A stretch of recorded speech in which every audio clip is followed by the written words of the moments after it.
Good morning, friends. Today is Saturday, August 29th, and I'm a little late getting this out to you this week, but better late than never. It's been a tough week. Just in the last week, we've seen yet another shooting of a black man by a police officer. Jacob Blake survived 4 close-range shots into his back and is now paralyzed from the waist down. And for reasons not yet revealed, Jacob Blake is under arrest and handcuffed to his hospital bed. He can't move, but I don't really understand why he has to be handcuffed. I am completely without words at this time. I can't believe this is happening yet again. So I have turned again to the meditations and prayers of the great mystic, preacher, and civil rights leader, Howard Thurman. As a black man who knew personally the indignities of racism, he continued to preach about the joys and rituals of life. In his meditations, Thurman addresses moments of trial and uncertainty, and he addresses them with hope and a type of endurance through life. I couldn't think of anyone better to listen to at this time. So I'm going to read to you one of his meditations from the book Meditations of the Heart, and this one is titled Life Goes On. During these turbulent times, we must remind ourselves repeatedly that life goes on. This we are apt to forget. The wisdom of life transcends our wisdoms. The purpose of life outlasts our purposes. The process of life cushions our processes. The mass attack of disillusion and despair, distilled out of the collapse of hope, has so invaded our thoughts that what we know to be true and valid seems unreal and ephemeral. There seems to be little energy left for aught but futility. This is the great deception.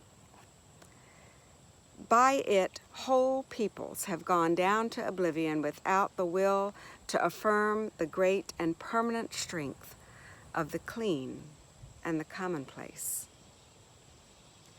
Let us not be deceived.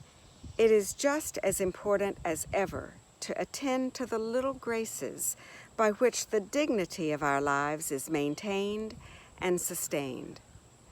Birds still sing. The stars continue to cast their gentle gleam over the desolation of the battlefields, and the heart is still inspired by the kind word and gracious deed. There is no need to fear evil. There is every need to understand what it does, how it operates in the world, what it draws upon to sustain itself. We must not shrink from the knowledge of the evilness of evil. Over and over, we must know that the real target of evil is not destruction of the body, the reduction to rubble of cities. The real target of evil is to corrupt the spirit of man and to give to his soul the contagion of inner disintegration. When this happens, there is nothing left. The very citadel of man is captured and laid waste.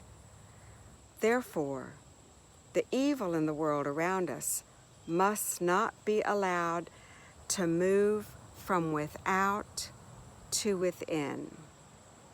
This would be to be overcome by evil.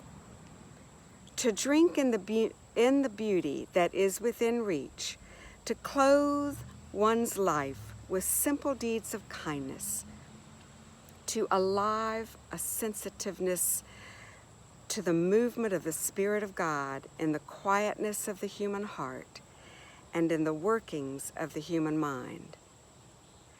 This is, as always, the ultimate answer to the great deception. I'm going to read that last long sentence one more time. These words, written half a century ago or more, speak to our time in a way I can hardly believe.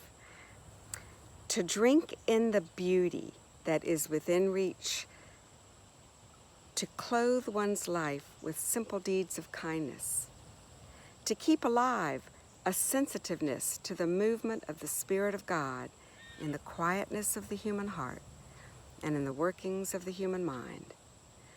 This is, as always, the ultimate answer to the great deception. May it be so in our lives and in our world. Namaste.